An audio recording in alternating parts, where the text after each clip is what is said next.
Mabuti ang Diyos.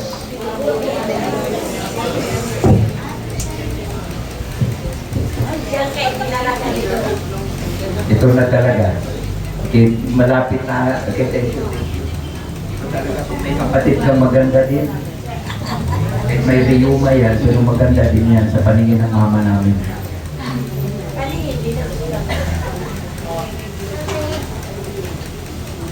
Pasensya na kayo kasi may lahi din kami nung mansing. Kaya ganun, ano, pag nag-worship, 11. Alam niyo pong 11? 11. Kaya luha, sipon, lawan. Yan po, 11. Kasi hindi mo mapipigilan eh. Yung walang kimi-kimi, yung walang kaartihan. Yung mag-worship ka na walang pa-cute ba? Kasi yung iba pag nag-worship parang may pa-cute ba? Your goodness is running up. Parang nag-arrange ng lipstick.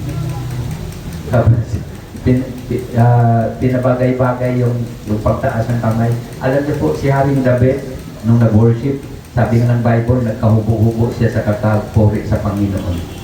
Halos malaglag na yung damit niya sa gitna pa ng kalsada. O kaya natin yon? Kaya ba natin pumunta sa Walter Mart at magtaas-taas ng kamay? Your goodness is running out. Alam niyo, kung akong tanongin niyo, kaya ko rin yun.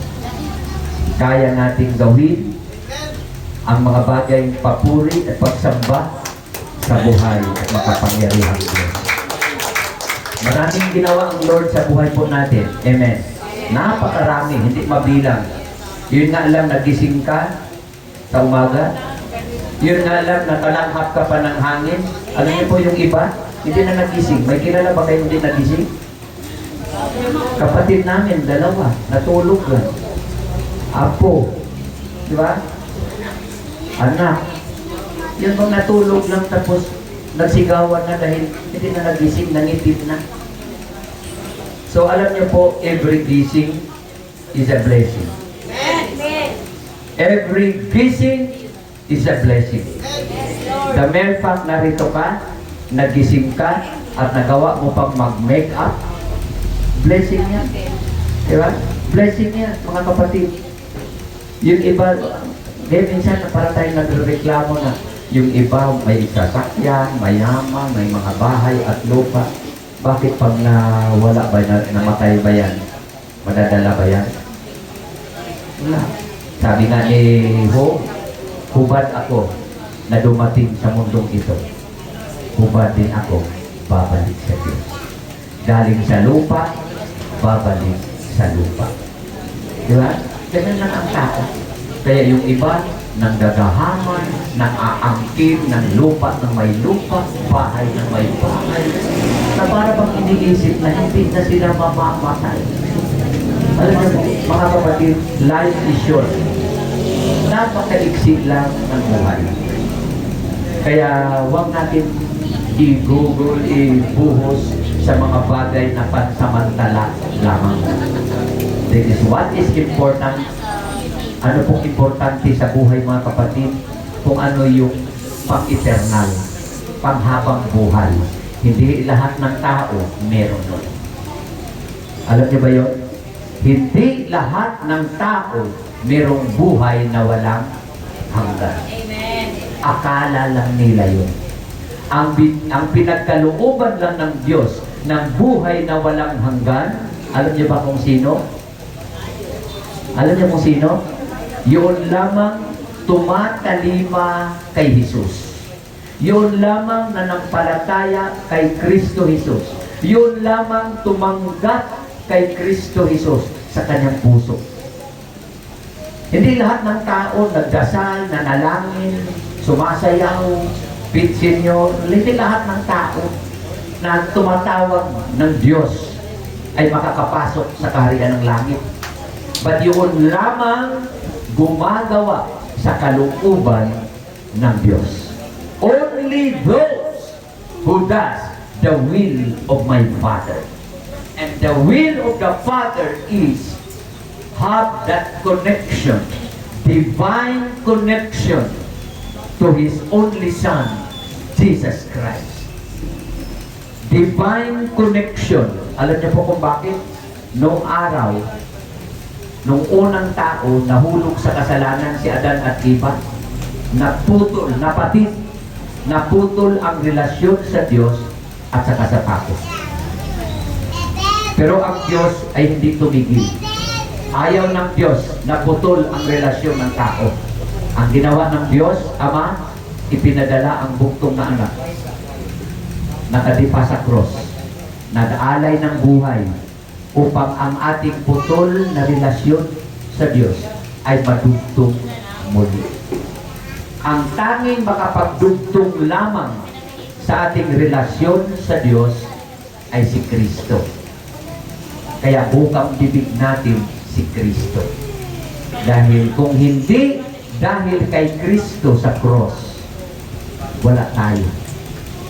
Wala tayong kaligtasan, wala tayong buhay ng walang hanggan, at wala din tayo ngayon. Ang ating paglilingkod kung walang Kristo na namatay at nabuhay magmuli, ang ating paglilingkod, mga kapatid, is useless. Walang kabuluhan.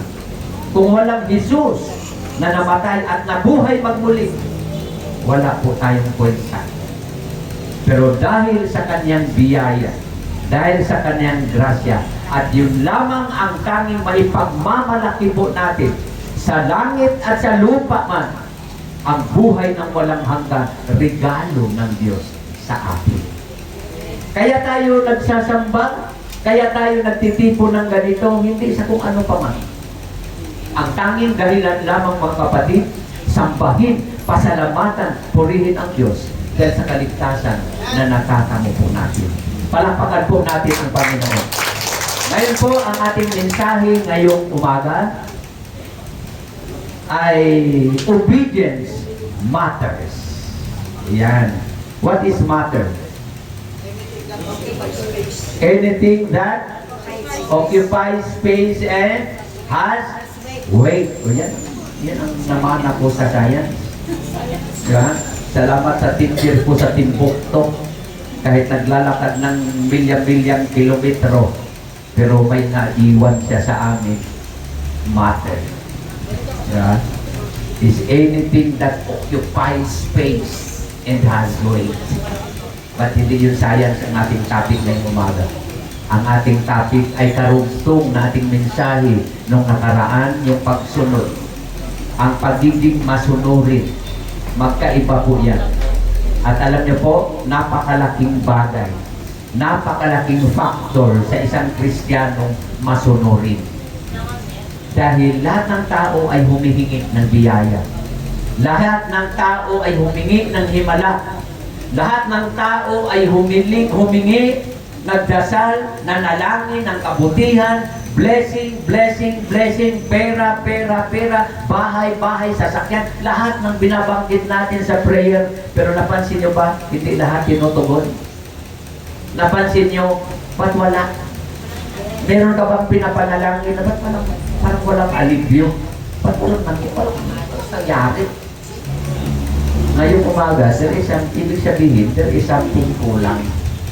Walang mali, pero merong kulang. At yun ang ating pupunuan. Upang mabuo ang ating pananampalataya sa Diyos, tatalima po tayo sa salita ng Diyos. Wala po tayong ibang manual. Wala pong ibang aklat na pwede natin, doon tayo magsangguni. Doon natin malalaman ano bang mensahe ng Diyos para sa akin. Paano ko ba ito gawin? Paano ba natin malampasan ito? Paano ba natin mapagtagumpayan ito? Obedience matters. Yan, basahin po natin. Genesis chapter 22. Okay?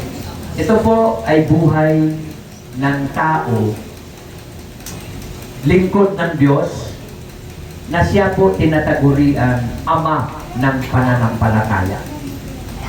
Siya po ang kauna-unahang tao na nagdeklara that God will provide.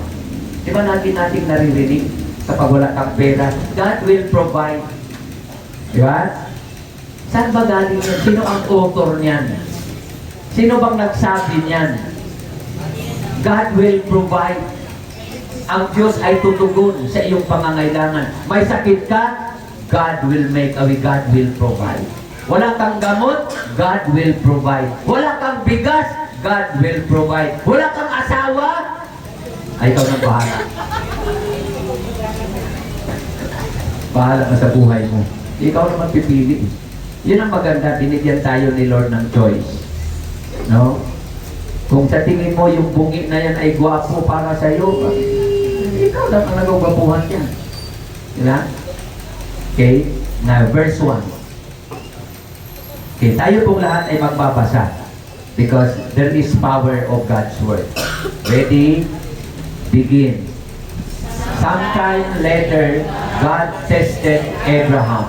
He said to him, Abraham, here I am. He replied. Then God said, take your son, your only son, Isaac, whom you love, and go to the region of Moriah. Sacrifice him. There is a burnt offering on one of the mountains I will tell you about. Early the next morning, Abraham got up and saddled his donkey. He took with him 2 of his servants and his son Isaac. When he had cut enough wood for the burnt offering, he set out for the place God had told him about. On the 3rd day, Abraham looked up and saw the place in the distance. He said to his servants, stay here with the donkey, while I and the boy go over there. We will worship, and then we will come back to you. Abraham took the wood for the burnt offering and placed it on his son Isaac, and he himself carried the fire and the knife. As the 2 of them went on together, Isaac spoke up and said to his father Abraham, Father. Yes, my son. Abraham replied, the fire and wood are here. Isaac said, but where is the lamb for the burnt offering? Abraham answered, God himself will provide the lamb for the burnt offering, my son. And the 2 of them went on together. When they reached the place God had told him about, Abraham built an altar there and arranged the wood on it. He bound his son Isaac and laid him on the altar on top of the wood. Then he reached out his hand and took his knife to slay his son. But the angel of the Lord called out to him from heaven, Abraham, Abraham. Here I am, he replied. Do not lay a hand on the boy. He said, do not do anything to him. Now I know that you fear God, because you have not withheld from me your son, your only son. Abraham looked up, and there in a thicket he saw a ram caught by its horns. He went over and took the ram and sacrificed it as a burnt offering instead of his son. So Abraham called that place, the Lord will provide. And to this day it is said, on the mountain of the Lord it will be provided.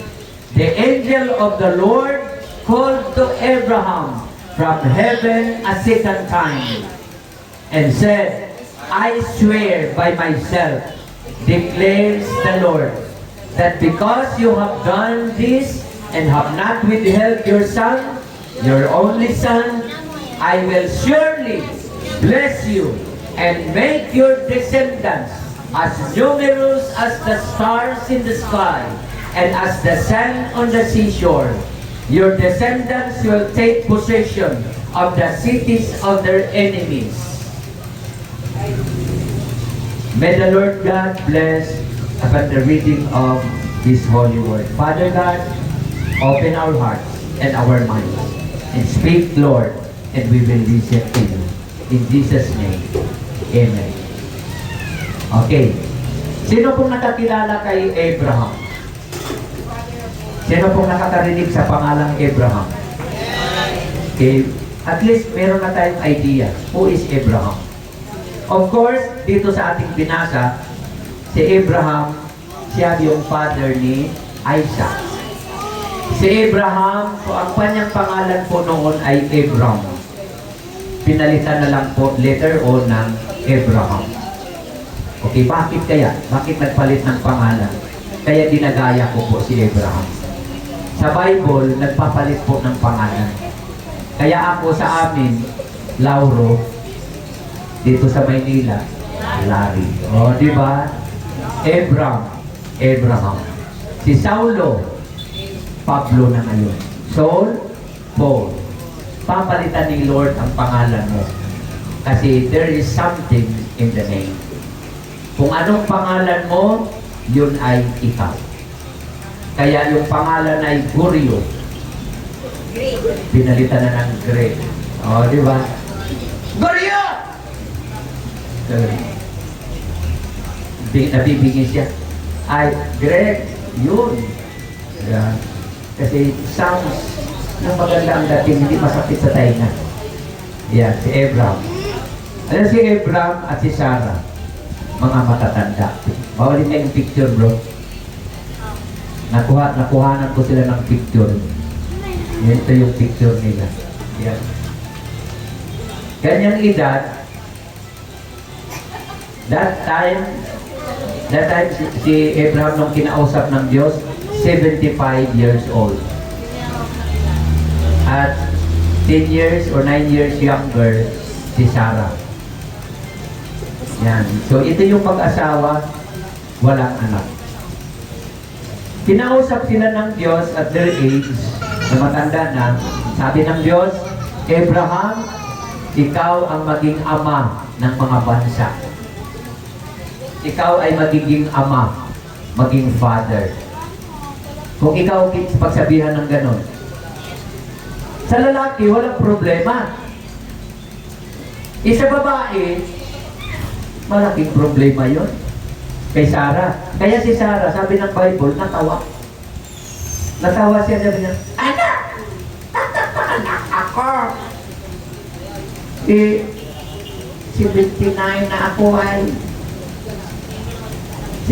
ang tanda-tanda ko na walang times 3 na yung pagmiminopause ni Sarah. Kumbaga yung kanyang mattress ay nagsasara na, kaya Sarah. Nagsara na ang kanyang bahay bata. Wala na siyang buwanan, dalaw. At imaginin mo, pagsabihin ka ni Lord na magkaanak kayo. Sa lalaki, again, ay wala mang problema sa mga lalaki. Sa babae, mga bata ba? Pwede. Pero sa babae, may problema. Kaya yung iba ay nagpupumakitad ka ng 30, pataas, maghahabol na yan. Kahit sino na lang. Kasi pag noong siya ay 18 years old pa, napakapihikan. Diba? Parang meron siyang standard, tall, dark, and hard look. Diba? May mga ganito ang aking papangasawa, ganito kailangan basketball player, kailangan, ang laro ay sungka. Ito yung politik. Kailangan matangkad, kailangan ganito, kailangan. Pero nung nag-edad na ng 30, bumaba na ang standard. Hanggang 40, lalong bumaba na. Kaya yung 40 mahigit na, yung kanyang tinsong ay whosoever will make up. Whosoever will make up. Kahit sino na lang. Kahit sino. Basta't mahal kita. Kunwari lang mahal kita. Pero wala na talaga. Yeah. Itong tayo na itong mag-asawa, very sweet sila. Pero walang anak. May pangako ang Diyos na magkakaanak sila. Pero paano? Diba? Okay. Dahil sa pangakong yun, alam nyo ba, bago natupad ang pangakong yun na magkaanak sila, magkakaanak sila ng lalaki, specific. Lalaki ang maging anak nila. At mula sa lahi na yun, dadami as many as the stars. Kasi dami ng mga bituin. Paano nga? Wala naman silang anak talaga. Wala silang anak biological. Noong sila kinakausap ng Diyos, mga kapatid, tumakbo pa ng ilang taon. 24 years of waiting. 24 years of waiting. So 75 years old si Abraham plus 24, 99. Centennial na, kapatid, bibigyan na yan ng ng gobyerno, 100,000. May kilala ba kayong 100 years old? Meron pa ba ngayon sa Pilipinas? 100 years old? Meron po? Ano na kayong itsura?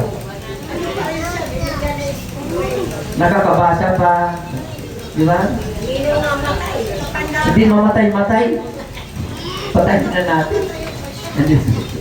Okay, so, anong itsura ng 100 years old? Ba't kayo tumingin sa akin?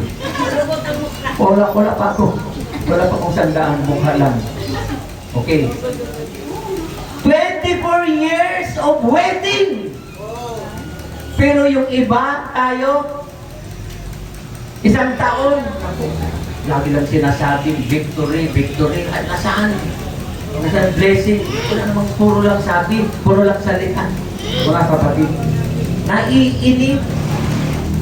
Sabihin mo sa katabi mo, huwag kang mainip. Dahil kapag ang Diyos ay nangako, maghintay ka lang, tuto pa rin ang Diyos. Tuto pa rin ang Diyos, anuman ang kanyang pinapangako sa iyo, mga kapatid. Dahil Diyos na nangako, hindi sa katulad ng tao, pag nangako, napapako. Amen? Okay, pangako ng Diyos yan. Okay.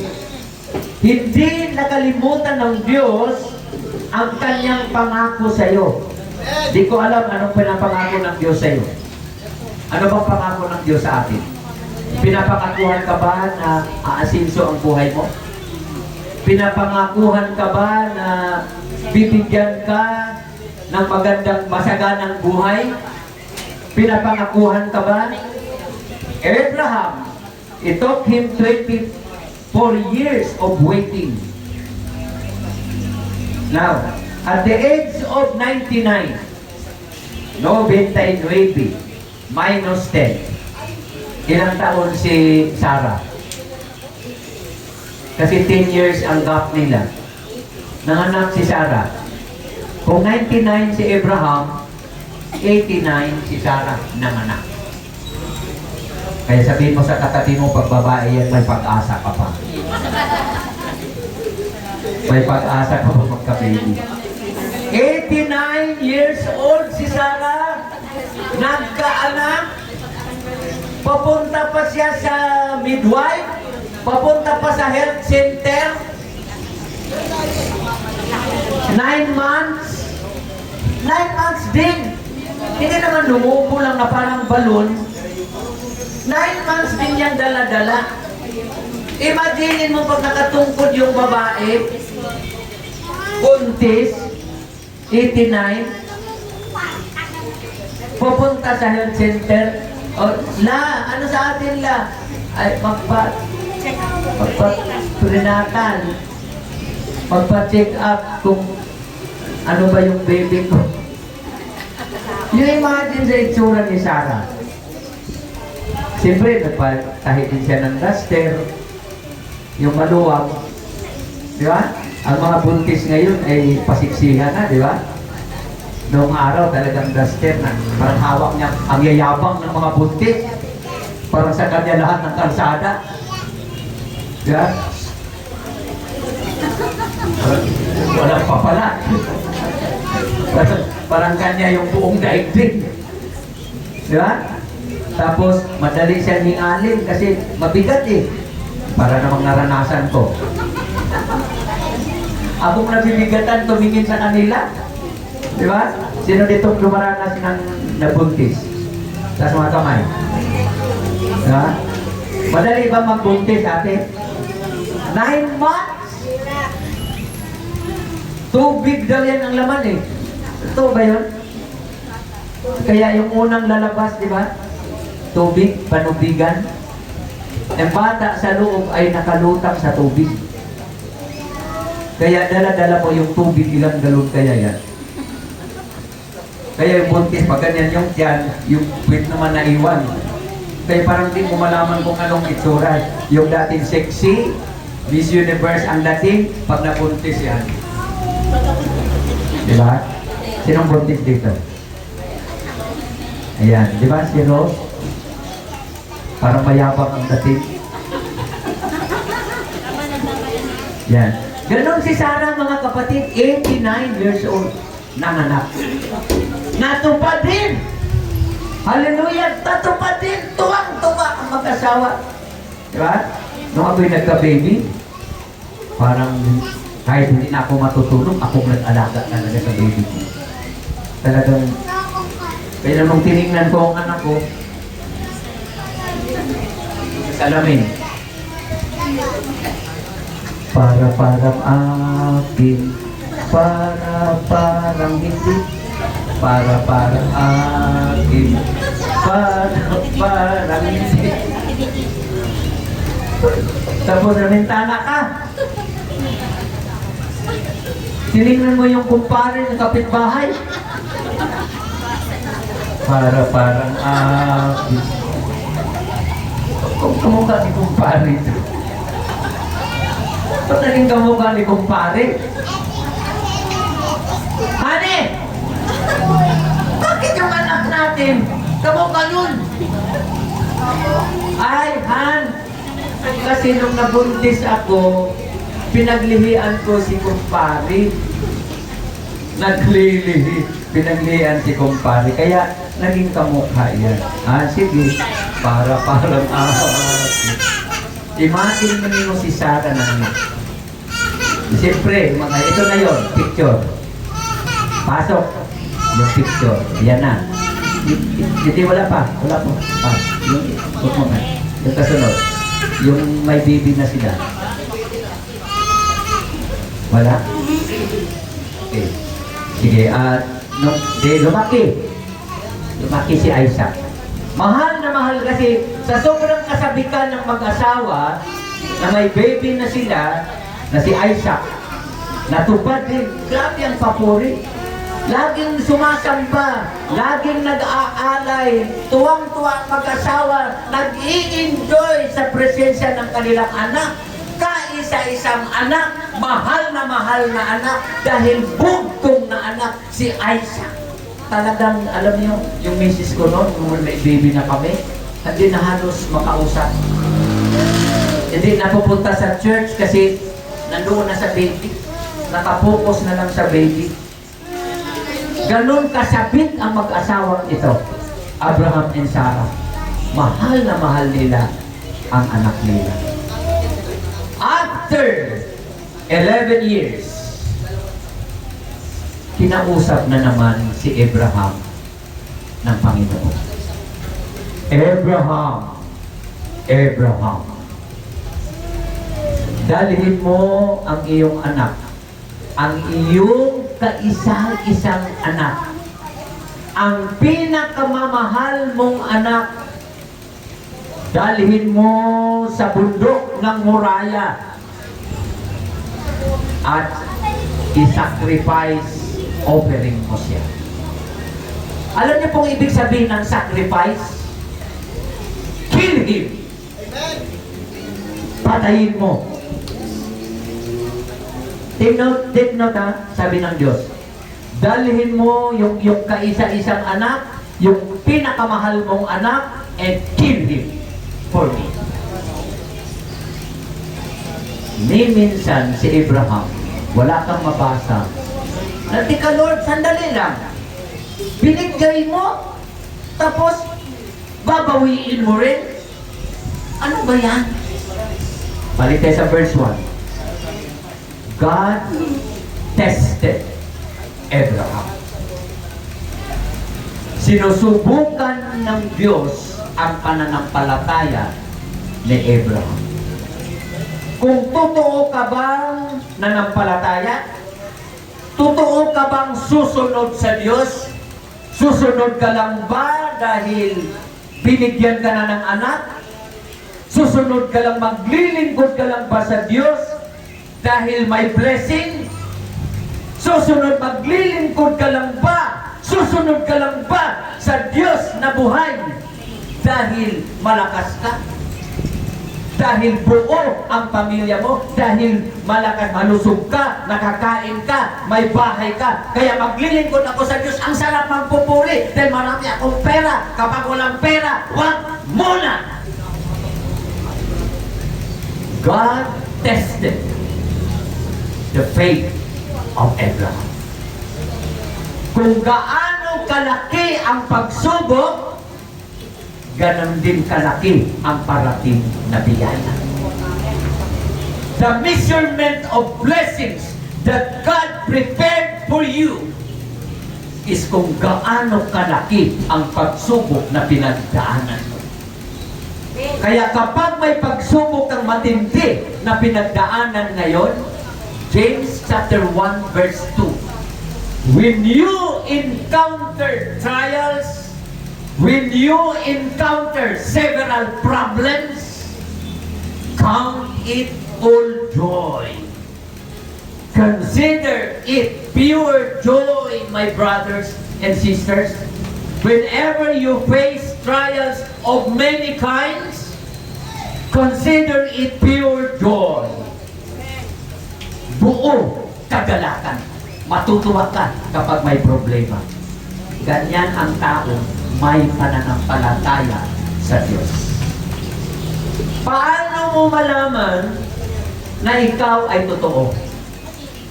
Hindi lahat ng nagsabi sa iyo ng I love you ay totoo. Hindi lahat na nagsabi sa iyo na sasamahan kita hanggang kamatayan. Hindi lahat na nagsasabi ay totoo. Maraming fake. Sa mundong ito, napakaraming fake. Napakahirap mo nang sabihin kung sinong totoo at sinong hindi dahil halos magkakaparehas. Sino yung totoong Kristiyano? Sino yung totoong naglilingkod sa Diyos? Dahil napakahirap. Paano po natin malalaman yung totoo sa hindi? Of course, dadaan ng testing. Paano malaman ng Diyos na si Abraham ay totoo na naglilingkod sa Kanya? Paano niya malaman na si Abraham ay totoong nananampalataya sa Kanya? So therefore, pinakamamahal sa iyo, kukunin ng Diyos to test kung totoo ka na maglilingkod sa Kanya. Sino ditong namatayan ng anak? Si Madam. Sino pa? Kapatid. Namatayan ng kapatid. Namatayan ng magulang. Masakit. Masakit, di ba? Yung mga mahal natin sa buhay. God tested us. Kung hanggang saan may mga bagay na pinakahawak-hawak mo na kapag alisin, manatilit ka pa ba? Alam nyo ang definition ng love? Love means sacrifice. Ang ibig sabihin ng tunay na pag-ibig ay may sakripisyo. Sino ditong nagmamahal sa Diyos? Nagmamahal sa Diyos. Dahil mahal natin ang Diyos, alam niyo pa sa araw na ito, meron kang sakripisyo na ginagawa. Sinasakripisyo mo yung iyong oras. Pupunta ka dito, nag-sacrifice ka ng time. Sa halip na gusto mong matulog dahil maulan, ang sarap matulog. Pagkakain ng sopas, pagkatapos aircon, Ang sarap ang unang. Dahil walang pasok linggo, sarap matulog. But you are here because you love God. You sacrifice something. You sacrifice ng oras. Isakripisyo mo dahil mahal mo ang Diyos. Amen? Nagsakripisyo ka ng pera na masahe ka. Nagsakripisyo ka ng lakas, energy. Gusto ko na magpa-check up, magpa-ganito, magpa-parlor. Gusto ko sanang mamasyal. Kaya lang, simba ngayon eh. Sacrifice. If you love somebody, you are willing to sacrifice. Hello? Wala na akong kaamor-amor sa asawa ko. Pero handa akong mag-sakripisyo. Walang relasyon na nanatili na walang sakripisyo. Hello? We have to sacrifice something for our loved ones. Sino dito dumaan ng kasal? Nakapanood ng kasal? O kailan lang may kinasal tayo dito? Alam niyo po yung kasal, yung madalas mong tinatanong namin mga pastor, pag nagkakasal po ako, naririnig niyo rin ito. Ikaw lalaki, iibigin, minamahal mo ba yung, tinatanggap mo ba yung babae? Opo. For better or for worse, for richer or poorer, in health and in sickness, till death do us part? Yes, I do. Kaya lang karamihan sa kinakasal, bingi. Napansin niyo po? Mga bingi. Bingi! Sabihin natin, bingi. Bingi! Alam niyo kung bakit? Ang naririnig lang, for better. Hindi narinig yung for worse. Kaya kapag nag-aaway na, sa balutan na. Hindi ba narinig yung for worse? For better or for worse? In health and in sickness? Nilagnat lang, giugahipan lang. Nagandabungi na yung ngipin, hiwalayan na. Nasaan na yung health? In sickness. In health and in sickness. For better or for worse. Kaya hindi lahat nagsabing I love you, totoo. Hello? Paano mo malaman? Testing. Halimbawa, meron kang alahas, jewelries. Yan, meron ako dito. Yan. Paano mo malaman ang tunay sa pipi? Paano malaman? Sino dito mga alahera? Sino mahilig sa jewelries? Si Madam. Paano malaman ang fake sa ano? Ibang kulay? Paano? Kumukupas. Pag ang alahas ay fake, idaan mo sa suka. Sabi ng Muslim, bili na kayo alahas, mura. Puro, totoo, tunay. Sabi ng Muslim. Nilagyan ng kalamansi at suka, piki ang suka. Dahil umitim ang alahas, piki ang suka. Dahil umitim ang alahas ko. Galing. Ikaw kaya ipapat ko sa suka. Ikaw kaya ipapat sa suka, di ka ba mamumutla? Kaya siyempre, namutla yan. Ikaw kaya mukha mo imutkot ko dyan sa suka at kalamansi, di ka ba mamutla? Ang alahas na piki, anong pag sinusuot ko na Makati. Kasi bili ko rin sa Makati. Pag binili mo sa Makati, dadaan ka pa ng buni, nagkabuni ka pa. Hello? Kaya kailangan ang pagsubok. Alam niyo yung relasyon, lalong matatag kapag dumaan kayo ng matinding pagsubok. Di ba? Kahit magkapatid, pagdaanan yung matinding pagsubok, pag nalampasan niya, ay ang siya. Mag-asawa, ganun din. Sa magkakapatid sa church, kapag dumaan tayo ng pagsubok, ay matinding pagsubok pinagdaanan. Pero tira matibay. O, di ba lalo tayo nagiging close? Mga ulam nyo, kainin ko na. Di ba? Dahil close na tayo. Pero dumaan tayo ng mga 16 plus. Okay? Si Abraham dumaan ng testing. Ang testing niya, to prove that he really loved God, yung pinakamahal niya, dalhin niya sa bundok. Si Abraham, may pananampalataya sa Diyos. Kasi siyempre, pinag-usapan ng mag-asawa, darling, punta daw kami ng bundok. Alam na yun. Alam mo na, alam na this. Kapag umakyat na sa bundok, ang kanilang ritual, gagawa ng altar.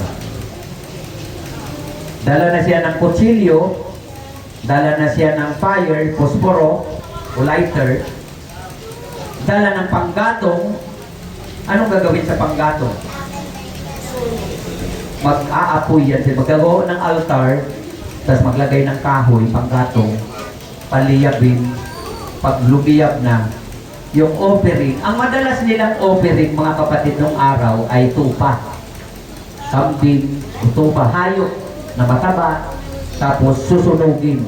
Yan ay alay, handog sa Panginoon. But this time is different. Very different.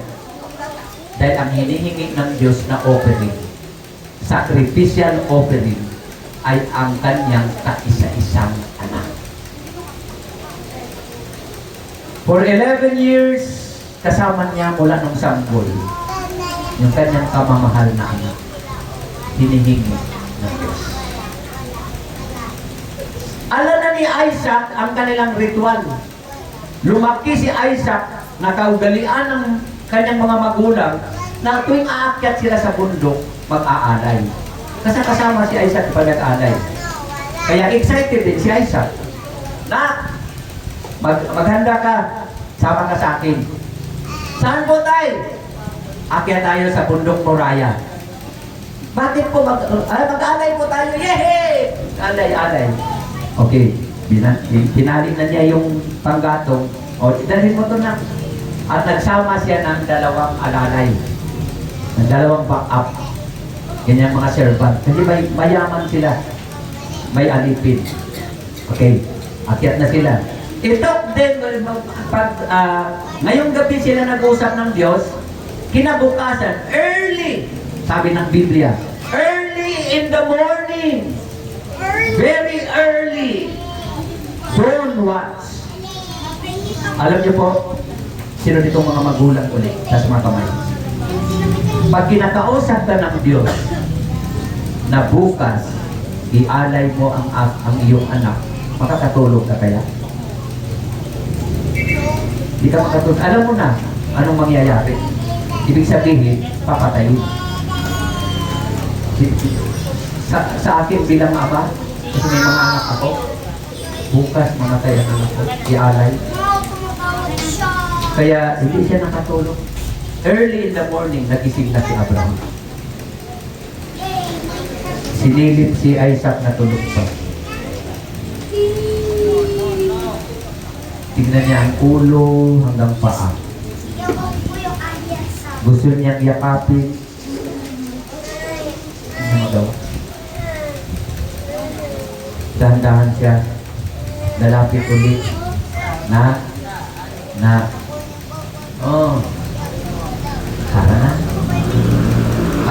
Sige, tara na. Buhatin mo na ito na.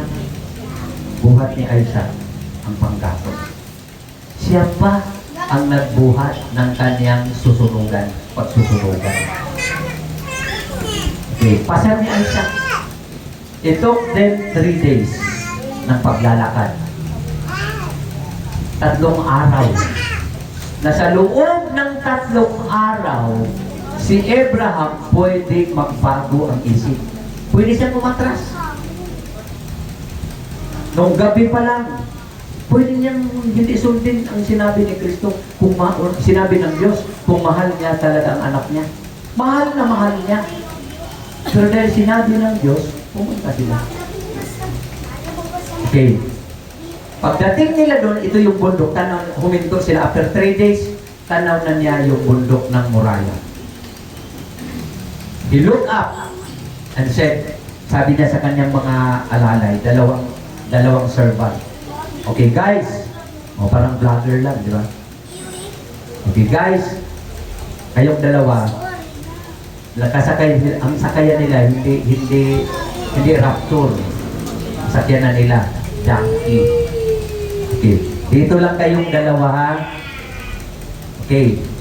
Aakyat kami doon ng anak ko dahil mag-worship kami doon. Anong sabi? Mag-worship. We will worship there, and after our worship, we will come back. We will come back. Lahat tayo nag-aral ng English. Kapag we, plural. Kapag me, I, singular. Sinong kasama ni Abraham? Akyat. Naiwan yung dalawa. Si Isaac lang at siya. Dalawa silang umakyat. Sa plural, we will worship. Anong purpose nila doon? We will worship. Then we will come back. Paano magiging we will come back? Na pagkatapos mamatay ni Isaac, makabalik pa ba? Pero sabi niya, babalik kami. Sundan niyo? Nakita niyo ba ang nakita ko? Naunawaan niyo ba ang ibig kong sabihin?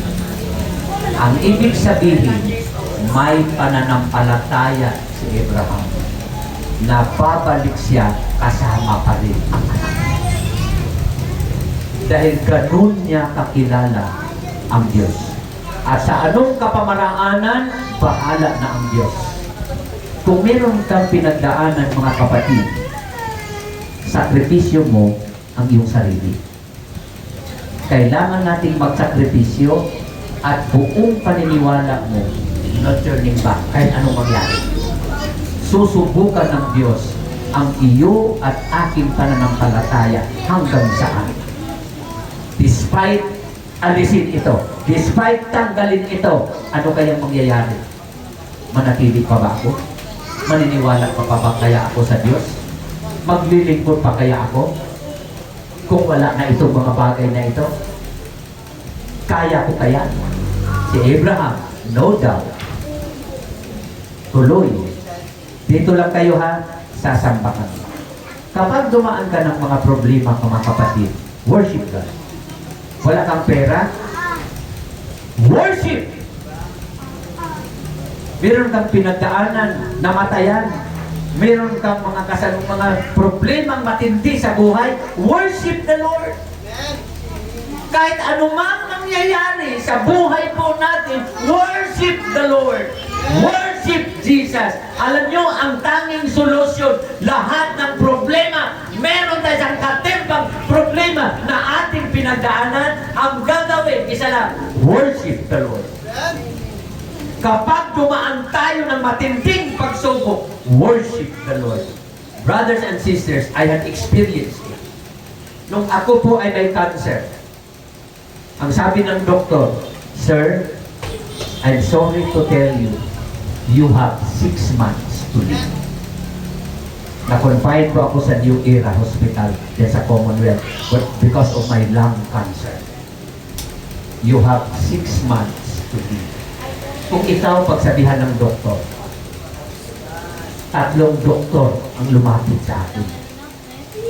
Sir, how do you feel? English yun.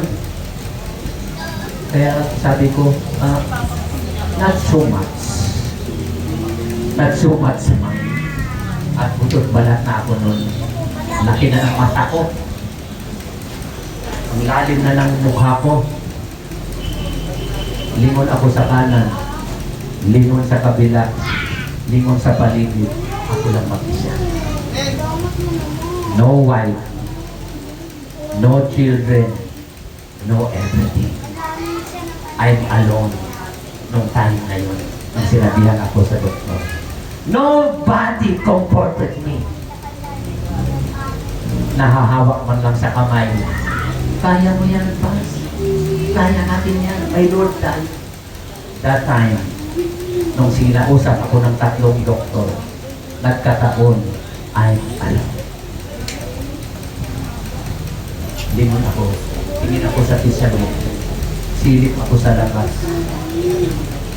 Para bang last, tingin ko na yan sa mga puno.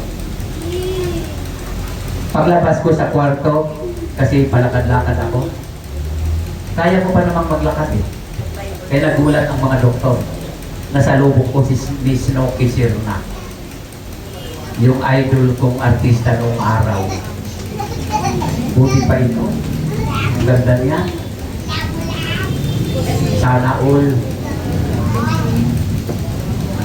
Hi, hi. Balik ako sa kwarto.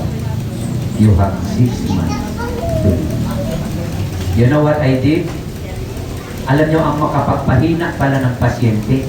Kaya pag malamang may taning ka, may sakit ka, alam nyo, kaya yung iba ayaw magpa-check up. Kasi pag malaman yung sakit, lalong nagkakasakit. Kasi, mamamatay na ako, may hika ako, may TB ako, high blood ako. Iba na ang lakad. Anong nangyari sa'yo? May high blood ako. Nanininig na. Kasi, pinaprogram sa isip, kasi may sakit ako. It's only in the mind. I have experienced it. Ayaw kong magmukha akong pasyente. Sabi nung nurse at doktor, Sir, sakay po kayo sa wheelchair. Dadalhin po kayo sa laboratory dito, laboratory, saan? Sabi ko, ayaw ko pong sumakay dyan, nurse. Bakit sakay po kayo? Kaya ko naman pong maglakad. Binibitbit ko ang dextrose ko, yung ganyan parang may nakasabit na dextrose, may nakasabit na kung ano-anong mga tinutusok-tusok sa katawan, pagtanggal ng tubig. Itulak-tulak ko lang yung may gulong man yan. Sakay po kayo, sir. Huwag po kayong makulit. Ayaw ko nga eh. Bakit po ayaw nyo? Ayaw ko magmukhang pasyente. Ano po ba kayo, estudyante? Huwag po kayong makulit ha. Nagalit na yung mga nurse. Yun po yung way ko ng paglaban. Pag sinabing lumaban ka, huwag kang magmukhang may sakit. Mag-make up ka, mag-arte ka, magpa-parlor ka, magpa-manicure ka, magpa-blow up, magpa-ribbon ka. Pagkatapos magpa-ribbon, ipakulot mo. Pagkakulot na, ipatuhid mo uli. Magkulay ka ng pink, magkulay ka ng green, yellow, lahat. Enjoy life to the fullest. When you encounter trials and problems, even to the point of death, enjoy life to the fullest. That is Abraham. Dumaan ang pagsubok, papatay ng anak, alay, buong buhay. Ito na, si Isaac. Anak, meron ba tayong picture pass? Ayan na. Sabi ni Isaac, Tay, meron na tayong pangkatong. Meron na tayong altar. Nasaan yung ating i-offer? Nasaan yung tupa na ating ihandog? Kasi ang alam niya, kapag gumawa ng altar, may pangkatong na, may posporo na, may kutsilyo na, nasaan ang hayop na i-offer natin? Kung ikaw yung tatay, tatanungin ka ng anak, Anak,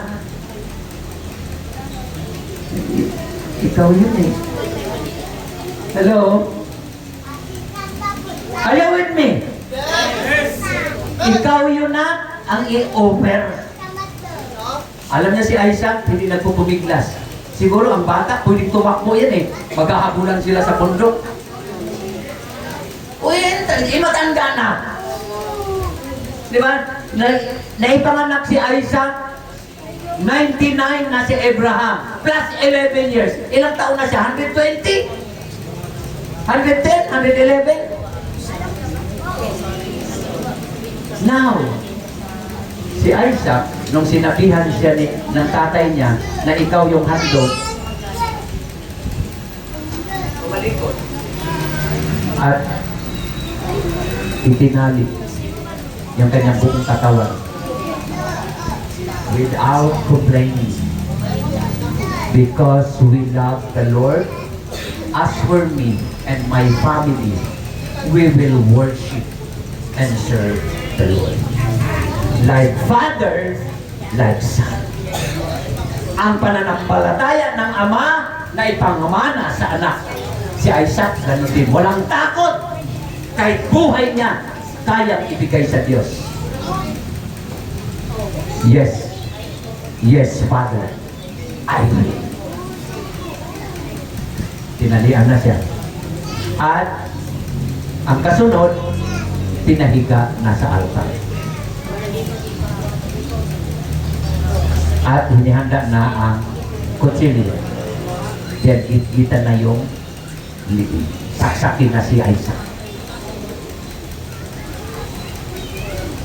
Dakilang Ama, sa inyo ang papuri at pasasalamat. Mga kapatid, this is the true worship. When you encounter problems, kahit ang katirpang problema, matinding bagyo at unos sa buhay, but still you can raise your hand and worship the Lord, matindi ko yan. Kapag mag-worship ka, marami kang pera, healthy ka, wala nang problema, okay ang worship. Pero paano kung may matinding problema? Nawalan ka ng lahat. But still, si Abraham. Okay, dito ngayon, yung sukdulan ng sukatan ng pananampalataya. Nung saksakin na niya si Isaac, yung kaisa niya ng anak, dumating ang anghel. Yan ang angel. Ito yung sinasabi ng Biblia kapag may nagbanggit ng angel. Wala pong 50 angel na i-deploy kung saan-saan. Ano ang papel ng anghel sa buhay natin? Angels are messengers of God, representative of God to send the message to you. Ang sabi ng angel, stop! Stop, Abraham! Hindi lindol ang pina-stop, mga kapatid, na pina-stop ng isang propeta na taga Mindanao. Ang lindol daw ay sumunod daw sa kanya nung pina-stop ang lindol. Sabi ni angel, stop, Abraham! Tigil! At hinawakan pa ang kamay. Huwag mong kitilin ang buhay ng anak mo. At ngayon, Abraham, napatunayan ng Diyos ang iyong buong pananampalataya at paglilingkod at pagsamba sa Diyos, na kahit alisin lahat na meron ka, dahil alisin lahat ng mga pinakamamahal mo, maglilingkod ka pa rin. Napatunayan, pumasa ka.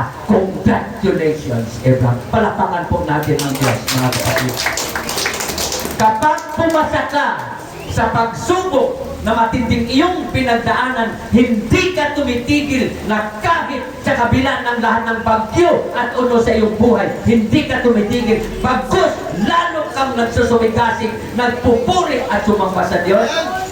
Iyan patunay na walang makakatinag sa iyo. Hindi sinungaling ang Diyos. Pag sinabi niyang pagpalain ka, pagpalain ka. Pag sinabi niyang gagaling ka, gagaling ka. Pag sinabi niyang may himala ka, may himala ka. Just only believe in the name of Jesus. Just only believe and worship the living God. You will experience miracles. Even you will experience ridiculous. God will do something miraculous. We will experience pain, struggles of life. Then we will experience victory and triumph. Before triumph, you have experienced trials, trauma. But behind that trials, there are blessings. Napatunayan ng Diyos. Anong nangyari? Obedience matters. Napakahirap sumunod kapag wala ka pananampalataya. Faith is the substance of things hoped for, the evidence of things not seen. Mga bagay hindi nakikita, pero naniniwala ka. Naniwala kang may Diyos, kahit hindi mo nakikita. You believe in God, you believe the power of God, then and only then, God will reward you heavenly. God will bless you in 100-fold. Willing to sacrifice. Pero kapag maramot ka, takot kang magpakawala sa gawain ng Diyos, takot kang maglingkod, natatakot ka para sa kinabukasan mo, paano kung ibigay ko ito lahat? Paano na yung bukas? Ano nang kakainin namin kung ibibigay ko ito sa Diyos? Money is just a demonstration of your faith. Ang pagbibigay ng offering is just a demonstration. Hindi sukatan gaano kalaki ang halaga ng pera mo, hindi sukatan gaano kaliit at kalaki, kundi gaano kalaki ang puso natin. It is not the amount that counts. It is the big heart that counts. It is our hearts that counts. When we serve the Lord, it is the heart that counts. How pure you are. Napakahirap makipagplastikan sa Diyos. Amen. Mga kapatid. Sa tao pwede. Pwede kang makipagbiso-biso yan. Kaya magandang mundod ang mga ngoso. But with God, no. Before you came, God sees our hearts. If you are willing to worship the Lord, no matter what, that you are willing to serve the Lord, because at the end of the day, where will we go? Kung mag-ayaw-ayaw pa ako kay Lord, hindi pa ako maglilingkod, hindi pa ako tatalima sa kanyang salita, saan ako pupunta? Where will I go? Saan pa ako pupunta? Kung hindi sa Diyos, saan? Meron pa bang ibang lugar na mapapuntahan maliban sa langit, maliban sa salita ng Diyos? Mga kapatid, no more. No more. Kaya today, the Lord reminded us, be genuine, be pure in our faith in Him. No doubt. Huwag ka nang magdadalawang isip. Huwag ka nang mag-aalinlangan pa. Maiksi lang ang buhay. At lalo sa ating panahon ngayon, iba na. Wala nang pinipiling edad. Marami kausap mo ngayon, kinabukasan. Ano nangyari? Wala na si ano. Tingnan mo sa Facebook. Nag-iba na ang mga profile, pagkandila na ang profile. Sa mga kabats ko nung high school, pagkandila na to. Ang tanong ko na lang lagi, sinong namatay? Titingnan ko, nagbabakrit ako. Condolence. Sinong namatay? Sinong namatay? Si classmate ganito. Nag-reunion pa lang tayo ng nakaramuan. Nagsasayaw-sayaw pa yun. Nag-inom-inom pa, nagbibidyo okay pa. Ano na? Where will we go? Mga kapatid, walang ibang pupuntahan kundi langit at impyerno. Mamili ka ngayon pa lang. Nag-born again ka na lang din. Naging Kristiyano ka na lang din. Naglilingkod ka na lang din. Wala nang kalakalahati. 1/4 lang, 50-50 lang, Kasi magtitira naman ako sa sarili ko. Si Abraham ba nagtira? Lahat kayang ibigay. Pero napatunayan ng Diyos, si Lord hindi sadista. Hindi si Lord nag-i-enjoy na nahihirapan ka. Hindi natutuwa ang Diyos na papatayin ni Abraham ang kanyang kaisa-isang anak. Hindi niya kalooban yun. Pero susubukan ka hanggang saan ang iyong makakaya. Hindi nagbibigay ang Diyos ng pagsubok na hindi mo kaya. At ang matindi pa, meron siyang inihandang paraan paano mo ito malalampasan. The goal of God of testing our faith is for you to overcome and be victorious. Magkaiba sila ni Satanas. Si Satanas magbigay ng problema to let you down. Para bumagsak ka, pagtawanan ka, maghirap ka, mamalasin ka. Yun ang gusto ng kaaway. But praise God! Ang Diyos natin ay makapangyarihan at mapagmahal. He tested our faith for you to be proven true enough na maglilingkod sa Kanya. When is the last time you will serve the Lord with all my heart? With all my heart. Even in the midst of trials and problems. Sa ibang bansa, marami silang idolatry, mga Diyos-Diyosan. Itong lugar na ito, pag mapuno na ang ilog sa kanila, yun ang kanilang Diyos. Pag umapaw yung tubig sa ilog, kanya-kanyang takbuhan ang mga tao, maghagis ng kung ano-ano mga importanteng bagay, ihagis nila sa kanilang Diyos. Halimbawa, cellphone, pinaka-latest na cellphone, ialay nila yan, ipaanod nila sa ilog, kasi yan yung kanilang offering. TV, titulo ng lupa, kung ano-anong mga bagay, takbuhan yan sila, luluho doon sa ilog, kasi ang kanilang Panginoong Diyos ay ang ilog.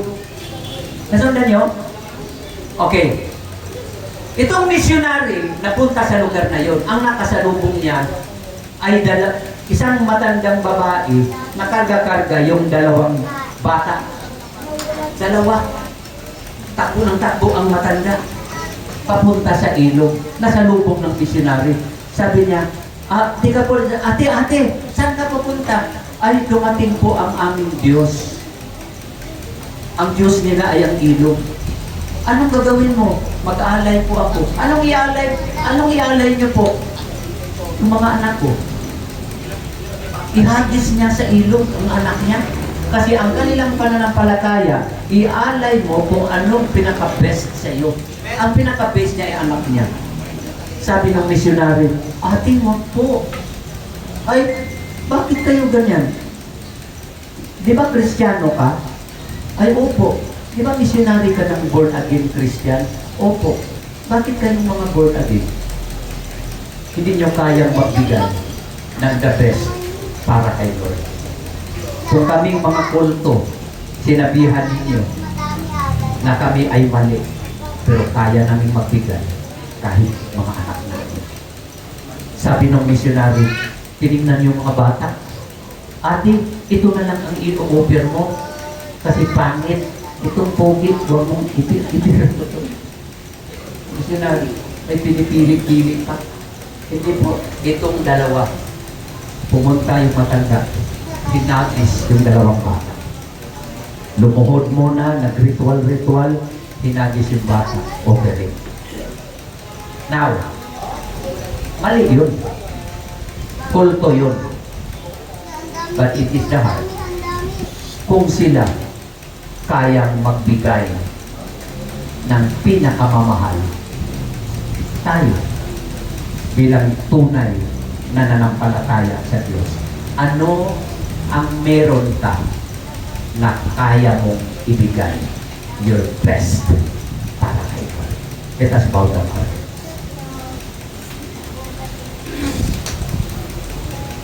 Habang nakayuko tayo, ask yourself, what is that best thing in your life that you can offer to God? That you can willingly surrender to Jesus. At the end of the day, we will see God face to face. Facing the accounting of what we have done here on earth. Right now, right here. Think of ourselves. There are trials. Ang problema, hindi maubos-ubos. Walang katapusan. Malampasan mo yung isa, meron namang parating. In this world, you have troubles. You have trials. Pero ang sabi ng Diyos, but in me, you have blessings. Do you want strength, wisdom, and knowledge na malampasan ang mga ito? Come to the Holy Spirit. Let us acknowledge the presence of God in our lives and offer ourselves to Him. At sabihin natin, Lord, hide me now. Be still. Hide me now. Ako po ay manatili magpakailanman. Kahit anumang mangyayari, ako po'y manatili hanggang wakas sa paglilingkod, sa samba. Kapag may dumaan akong pagsubok, ako po ay sasamba. Worship. Worship Jesus. And brothers and sisters, ngayon pa lang, congratulations. Because you have heard the powerful Word of God. Congratulations. You have received the holy principle on how to live as children of God.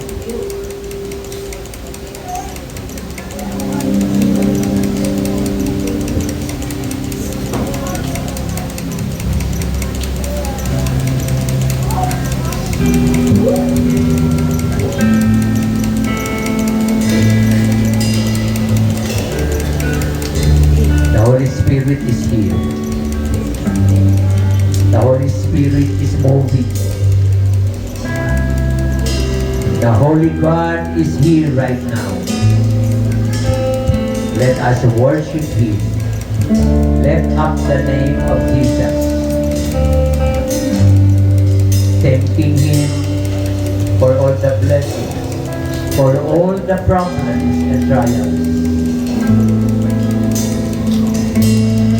Itaas mo sa Panginoon anumang merong kabigatan na dala-dala mo. Ibigay mo sa Panginoon ang buong buo. And God will do miracle sa buhay po natin.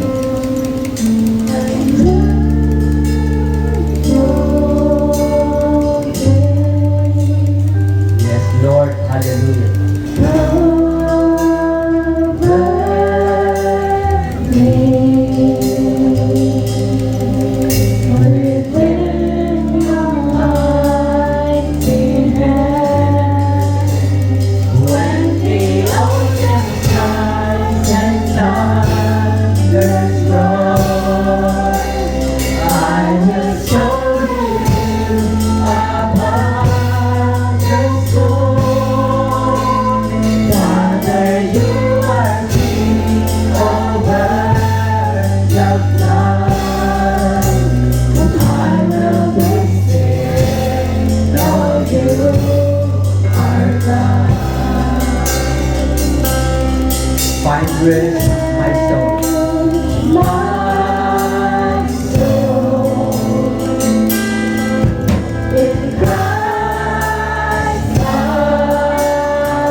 Jesus.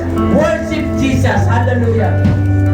Oh, hallelujah. Hallelujah.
Nagkakaguluman ang mundo.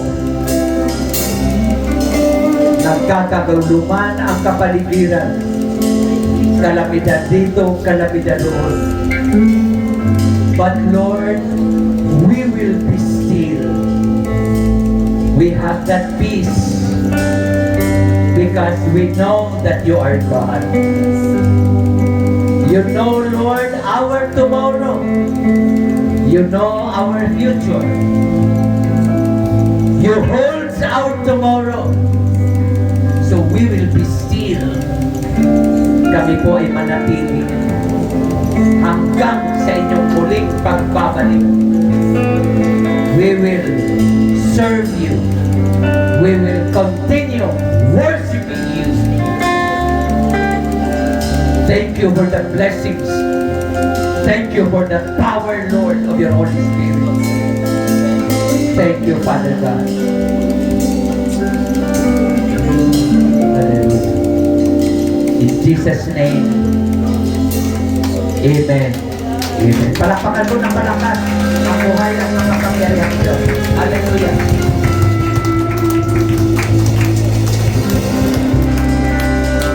Dahil po'y makaupo,